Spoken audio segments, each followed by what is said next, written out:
I put all the popcorn into a big plastic craft box. Step back so you can see it. That way you can give it a shake back and forth, and your unpopped kernels are going to fall to the bottom of the box, so you're not going to have them in your caramel corn. Nobody wants to bite into an unpopped kernel, and you're always going to have a few. So just give it a shake, they'll settle down to the bottom, then you go on to the next step. Here's the setup. This is the popcorn, ready to be turned into caramel corn. Before you put it in the pan, you're going to bake it in. Give it a good shake. That gets any unpopped kernels down to the bottom. Then you just scoop it up, put it into your aluminum turkey roasting pans. You want just to cover the bottom of it. It's not a thick layer. It's almost a single layer of popcorn, not quite, but just barely covers the bottom of the roasting pan. I do 2 at a time because that's what fits in my oven. Here we've got the caramel topping started. You put in 2 sticks of butter, 6 tablespoons of corn syrup, Karo light corn syrup, and 1.5 cups of brown sugar. Packed, of course. I prefer dark brown sugar, but either one's going to work. So you get this onto the heat. Don't need to stir it up at this point or anything. You need to bring it to 255 degrees over medium heat. While your caramel is cooking, you need to make sure everything else is ready to go that needs to be added. That's 1/2 teaspoon each of vanilla and baking soda. And you also want to have kosher salt ready. That's the last thing that's sprinkled onto the caramel corn when it comes out of the oven. So make sure it's all ready to add. It's important to have all of your ingredients and tools ready and set up at the beginning, because once that caramel's ready, it's kind of a fast process and you don't have time to be measuring things out at that time or looking for things. As you can see, I have a very small kitchen. I can touch both counters standing in the middle. So just because you have a tiny kitchen doesn't mean you can't make caramel corn. It does take some room, but you can figure out how to lay things out so that it works for you. Just get it all organized and you'll be good to go.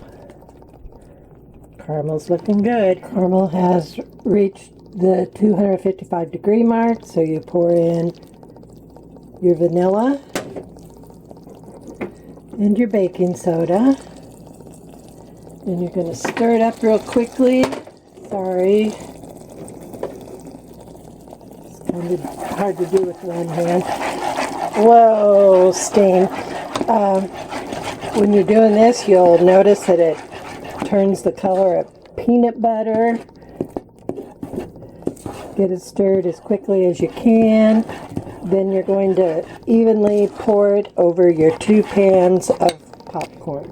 Once you've got it poured over your popcorn and tossed it around, it's going to look like it's not very evenly coated, but that's okay because it's not. That's where the oven comes in. Now we're going to stick it into the oven at preheated to 275 degrees for 10 minutes. Then we're going to stir it again, toss it around again with a big spoon, stick it back in for another 10 minutes, and give it another stir, and you'll see that it's pretty evenly coated.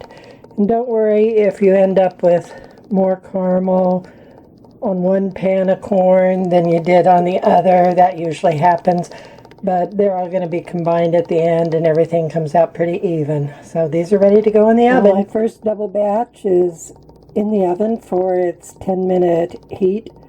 I've gotten the pan ready, the saucepan ready with the ingredients for the next batch. 2 sticks of butter, 6 tablespoons Karo, and 1.5 cups of brown sugar.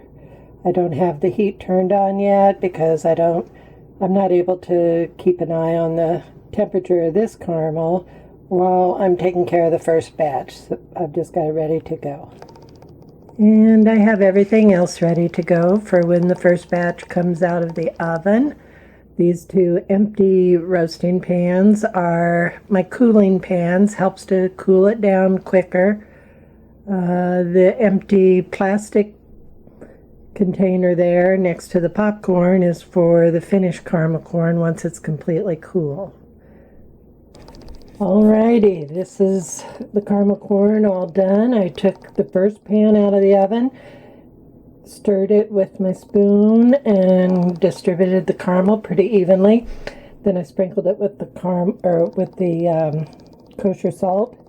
Now while I'm working with the first pan, since I only have 2 hands, can only handle 1 pan at a time, I leave the second pan sitting here on the oven door just to keep the caramel warm so I can still work it when I'm done with the first pan. Now I moved it over to my working table and I'm going to toss it up. Oh, it's hard to do with just one hand. Sorry for the shaking. Trying to do this and hold the camera at the same time is kind of a trick. Basically, I'm just tossing it.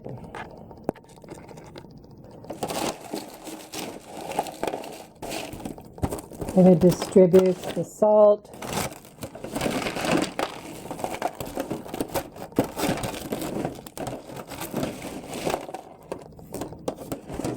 Then I'm going to pour it into the cooler bowl.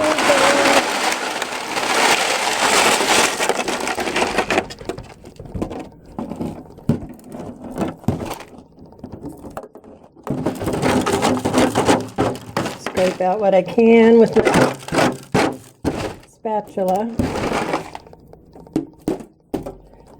And this pan's ready for the next batch. Now I'm going to do my second pan the same way. You're going to toss it around, helps cool it, helps keep the kernels separated. And that's good to go for now. On to the second pan. My first 2 batches are in the cooling pans. So I'm ready to go on to my next 2 batches. And there's no need to wash out the pans before, between batches, because the oven temperature isn't so hot that it's going to burn that leftover caramel. It's just a warm oven, so don't worry about washing the pans right now, and I'll show you a neat trick for when we're all done with all batches, how to get the pans clean. Not as hard as you might think. Cleaning the pans is really easy if you turn on the super hot water, use a brush like this,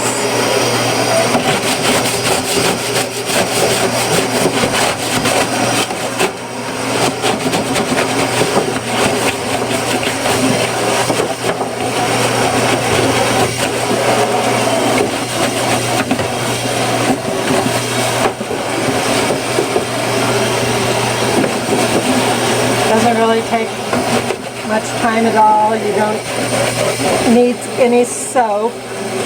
These are dedicated pans that I use only for caramel corn. Nothing else has ever cooked in them. I've been using these for years, these very same pans, for years. Let's see how it's looking.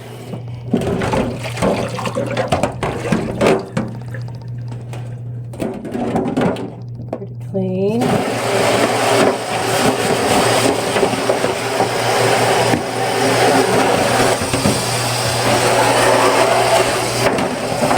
it out good. And now here's another little trick. The oven is still nice and warm. The oven's off because I'm all done making caramel corn, but it's still nice and warm. So I just take the pans Stick it upside down in the oven, close it up, and they dry. Stop. And here we have it all finished. This is 3 double pan batches of caramel corn ready to be packaged. I'll leave it in this till it's totally cooled. You don't want to put the lid on it until it's completely cool. I hope you'll give it a try. Nothing like this yummy, yummy caramel corn.